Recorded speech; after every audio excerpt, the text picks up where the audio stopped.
Critical Siege Theory 5. We're going to be talking about automatic primary weapons. So this is going to be all of the assault rifles, all of the submachine guns, all of the light machine guns, and then I think the only other thing not included in those is the ACS-12 automatic slug shotgun. Okay, so this obviously is going to not include any secondary weapons, so the only automatic secondary weapons being excluded are just the secondary submachine guns, so the SPS, which is the Cali Clash one, the SMG-11, SMG-12, and C-75. I think that's all of them. And as for primary weapons, this is obviously going to not include, well, shields aren't even really like weapons, but they're not even guns, so nothing from Montaigne, Clash, Blitz, or Cali. It's a sniper. Dokkaebi only has a DM, doesn't have an automatic. Okay, you get the idea. So we have attackers over here, defenders over here, damage, RPM, DPS, same thing here. Then we have some averages. So this one is ordered by just release order. All of the initial ones just order the way they are in game, and then by release date. So, you know, from Black Ice all the way up to Crystal Guard now. And same thing for defender guns. The Spear through 8 is at the bottom here because for defenders, it was just added on Thunderbird, whereas it's been on attack since the very beginning of the game or not the very beginning of the game, but since Finka released, I guess. Okay, and same thing, MP7 on attack.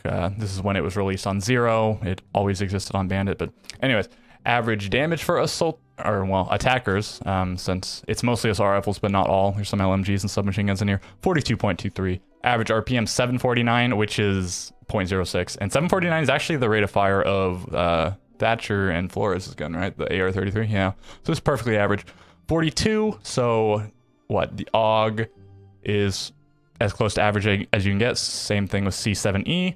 And then the DPS 522.74. So, I mean, what's close to that? The L85 is pretty close to that. Okay. Defender guns average of close to 35 damage, which is like how much the Maestro's gun, Alda, yeah, does. Average RPM 784, so it's close to that. I mean 780. Oh yeah, the Commando 9 shoots at 780. Okay, and then average DPS 420. We'll call it 425. What gets 425? Anything? I thought maybe not. Oh yeah, okay. The Kapkan Tachanka SMG gets 425, so there's a perfectly average DPS gun. And then over here, we have the same kind of things. We have attacker guns, we have damage. The names were shortened, a few of them, if they were really long, so that I could put them better on the graphs. Yeah, damage, RPM, DPS, and then we have what their damage would be if it was perfectly average in combination with the gun's RPM. So I averaged out the DPSs, and then I basically calculated the damage from each gun's RPM based on that. Okay, so if it has a high damage, or a high RPM, it would have a low theoretical average damage, and if it's a low RPM, it'd be a high theoretical average damage, whatever. Okay, this is just for the purpose of the charts, and then same thing for defender guns. Let's move on to some of the charts. Okay, attacker automatic primary guns, damage versus RPM. So we're not looking at DPS just yet, and I have the same chart for defenders down here. I'll look at that in a second. The defender one is excluding the ACS-12, so is this one over here, also defenders, because it's just so far off the chart. It makes it easier to look at the chart if it's not on there. Okay, so it's fairly tightly clustered here. This chart would be a lot tighter if the F2 and the Mark 17, or well, MK17 did not exist, or I just excluded them, but I didn't want to do that. So the red dot is that average number I was talking about. If any value is below it, like straight below it, that means it is below average DPS. And if it's above it, it is above average DPS. Okay, so like F2 above average, AK-12, all this stuff up here. A lot of the stuff above the blue trend line is going to be above average DPS, but all these red ones are above it, so I can't even say that really. So the ones above it, I mean, you'll notice some trends, like it's a lot of the guns that have got nerfed recently, like with the recoil, their mag or whatever, or just guns that originally had a lower mag or something. The F2, kind of high recoil, it got a smaller mag, but has a really high DPS. R4C got the recoil nerfed. Type 89, smaller mag. AK-12's got recoil nerfed. SC3000, smaller mag. C7E got nerfed to have a smaller mag. M762 got nerfed on recoil. You get the idea. And the ones down here, maybe have bigger mags because they're LMGs or whatever. We have the LMGE, AK-74M has a 40 round mag, and then there's also some that are just like more consistent, a little bit weaker guns.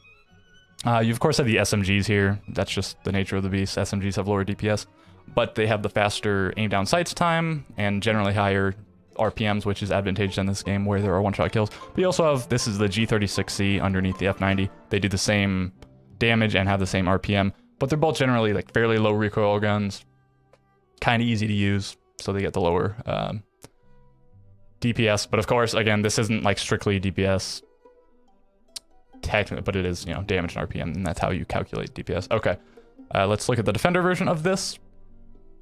The trend line is a lot steeper downwards, but it's the same kind of thing. Fairly well clustered for the most part. DP27 is doing above average DPS, but it's still kind of a weak gun because of damage thresholds. It only does 49 damage, so it's just under the amount needed to kill a 100 HP opponent, and it also, you know, won't kill anyone with more HP than that. It does 98 damage in 2 bullets if you're within the optimal range. Some more thing, I mean, there are 3 assault rifles on defense: the Spear, the AUG, and the Jaeger's Carbine, the 416, and then there's the 1 LMG, and then there's also some SMGs that are stronger than others. Okay, so you get the idea here. The UMP is pretty bad, the M12 is pretty bad. Generally just the low RPM ones, even if the DPS is okay, are still just like kind of bad because it is the nature of the beast for this game. Let's look at the other charts. Attacker automatic primary guns. This is DPS versus damage for the Defender one. I decided to do DPS versus RPM. I mean, partially the Attacker one, these generally have the higher damage and these generally have the higher RPM, but also I could have done both for each, but I just thought I'd cut down on the number of breaths a little bit. So this is a lot more spread out. There's not too much of a correlation between damage and DPS or between RPM and DPS. It's just sort of all over the place. There's, I mean, a trend line, but it's not a very good trend line. So you can see the ones that are way above or way below. Blackbeard's gun, this used to do 49 damage, so I guess it would have been, you know, like way up here. But, or well, yeah, 49 damage, and then that would have thus brought up the DPS to whatever. I mean, it's like almost 20% more DPS, so it's doing like 380, almost 400, so it would have been doing, it would have been like around here. A lot better, but it got nerfed. Now it has a small mag, a lot of recoil, poor damage, and terrible rate of fire. So awful gun. It just has a phase shield attached to it, which gives it some merit, but never pick Blackbeard. Awful operator. Basically, he got deleted from the game because he was made so bad with the gun nerfs and the gadget, quote-unquote gadget nerfs. Okay, so the SMGs, again, are down here. They have their own merits, but they're pretty low. They're really low on the damage, and then like not that great on the DPS.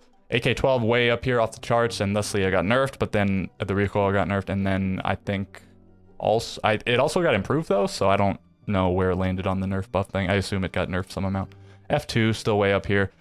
And then the same kind of trend as before, big mag guns or easy to use guns down here, and then small mag guns, higher recoil ones sort of up here, small mag, you know, higher recoil, small mag, M4 and M6, this one has terrible recoil, M4, kind of higher recoil. And then like, you know, bigger mag, just, yeah, you get the idea. Okay, and then Defenders, the Alda is just the best by far, on DPS at least, and then also has a really big mag, so good gun. If we look at it, the Alda 525, it has just barely above the average DPS, so the highest DPS Defender gun is just barely above the average. It's the only one even above the average, which is something interesting to look at. The Vector's up here. Yeah, you get the idea. I mean, there's like some trends here, and you can sort of see them for yourself. So let's move on to this part down here, where I have most of the same stuff. We have attacker gun, damage, RPM, DPS, but now we're looking at shots to kill and time to kill. This is versus 100 HP, 110 HP, and 125 HP. If you've been out of the game, they changed the armor levels. Instead of damage resistance, now they just have higher HP values for higher armor. So this is 1 armor, 2 armor, 3 armor, and accordingly 3 speed, 2 speed, 1 speed. And then same thing for TTK, and then same thing for Defender guns. So I'll show the chart in just a second.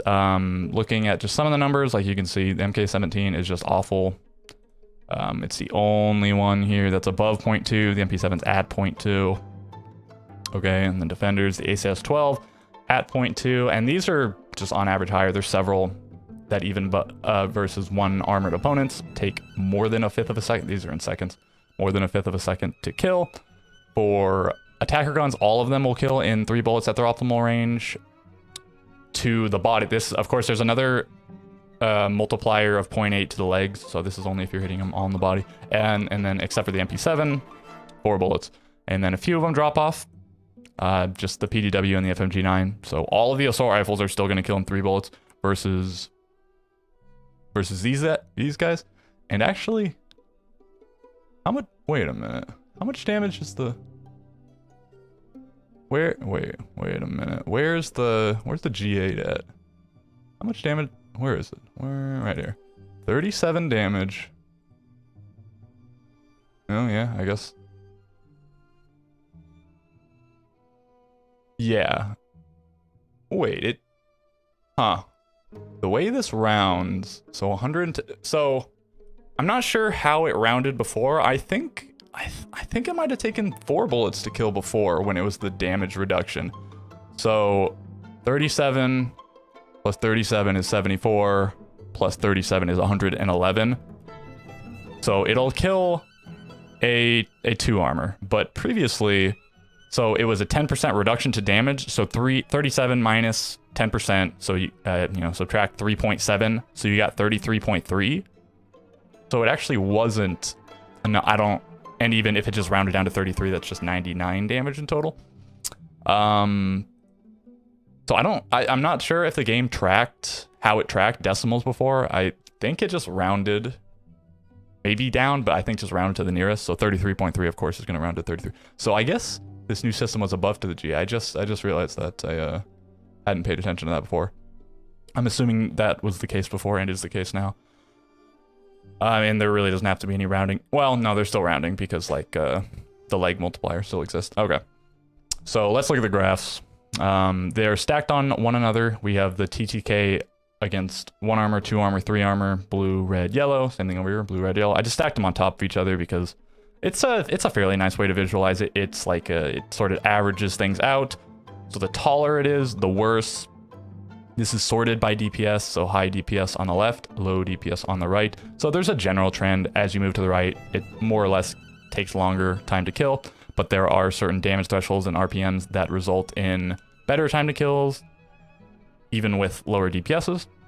Okay, and then the same sort of trend over here. The ACS is actually quite good on overall time to kill, but you have to take into consideration, especially for defenders fighting against attackers, there aren't that many 3 armor attackers you're going to fight.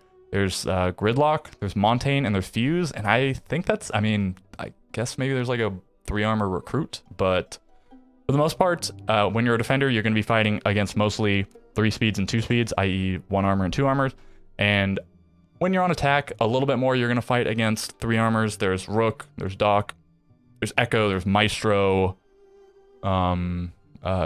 there's what? Who else? There's Tachanka. I don't know. There's maybe like a couple others that I'm forgetting. But yeah, so it's like most of the fights in the game are going to be between and among 2 armors and 1 armors. So the blue and the red are more important than the yellow. So like the MK17, you could see it. It's real. The yellow part is really big, but still, even just looking at just the red part, it's still the worst one. It's really bad. And then the ACS, it's still good. It's like same as the UMP, which is, well, UMP is pretty bad. But I mean, it gets a decent time to kill if you're not missing shots. Like it's only beaten out by the FMG and the assault rifles and the LMG, and yeah, that's about it. So, gosh, is there anything else I want to mention here? I don't think so, really. I went over the averages, here and here. Went over the charts, and of course there's a million different charts you can make with all this stuff, and it's kind of interesting to look at it in a way, but it doesn't lead to that many interesting decisions because you're either you're not really picking operators for guns for the most part. Some people do in pubs and whatnot, but generally you pick an operator based on their gadget, and then in some rare circumstances where 2 operators have very similar gadgets, you might then pick based on the gun. Like, Zophia's picked, you sort of picked among like Ash, Zofia, and Yana because they all have a lot of explosives and like fairly good guns. But like Ash gained a primary recharge and then lost it, and she had stuns and now she doesn't have stuns, and Zophia's gun got nerfed. Yana gained the Gon 6 when that came out, so it just like there's this whole balance going on. But you mostly pick for gadgets, and then the other, so that was like an A case, and then B case is when one operator that you're planning on taking, you pick between their guns, and this is especially noticeable on operators like IQ. She has 3 different guns on this list, 3 different primary automatic guns. She has 2 assault rifles and an LMG, so you can pick from the 3 of them. But most operators don't have this. A lot of them will have either, like attackers will have an assault rifle or a DMR, or they'll have an assault rifle or a shotgun. You like won't pick the shotgun ever, and usually you won't pick the DMR if there's an assault rifle available. And defenders, same kind of thing. They'll have an SMG or a shotgun. And on a few operators, you'll take the shotgun. Smoke, Mute, Ella, maybe. But generally, you'll just take the SMG. You'll just take what you get. And some characters have good guns, and some have bad guns. But again, you just have to roll with it if you need the gadget. Some operators, I mean, certainly would see more play. Like, if Pulse had a really good gun, he'd be played way more, but he has a really bad gun. He has a, it's a powerful gadget, if not a bit situational of a gadget. It's generally useful, but it's a lot better on certain objectives, especially when you're playing objectives that are not on the top floor, when you can scan up. It's really good. But really bad gun. Same thing with Castle, also a situational gadget, but also has a bad gun. So what are you gonna do? Yeah, so that's just some of the numbers for the game. I didn't so much look at like pistols, DMRs, like not automatic weapons, although I can still look at the shots to kill, I can still look at their damage, but the RPM, while there is a fire cap of whatever, like I think it's pretty hard to reach. I don't know if different guns have different fire caps, like if different pistols have different fire caps, or if pistols have a different fire cap from DMR. You can definitely hit the max if you get a macro, but generally it's hard to hit the fire cap, even if you can click that fast, to click exactly fast enough to not like over click, so that you don't well, how do I explain it? So you click too fast so that your final click is like missing or whatever, so it gives your effective clicking speed lower, whatever. You understand what I'm saying. Sometimes you click too fast, sometimes you click too slow. It's hard to actually take into account those numbers. And also, I don't feel too bad because this is most of the guns that are used. Like I said, not that many of the guns not on this list are used as primary guns. Okay, so I guess that's gonna do it here. This is a pretty long, this is longer than I really intended it to be, but I feel like I stayed fairly focused on the topics I wanted to talk about. So this was Critical Siege Theory 5, Automatic Primary Weapons.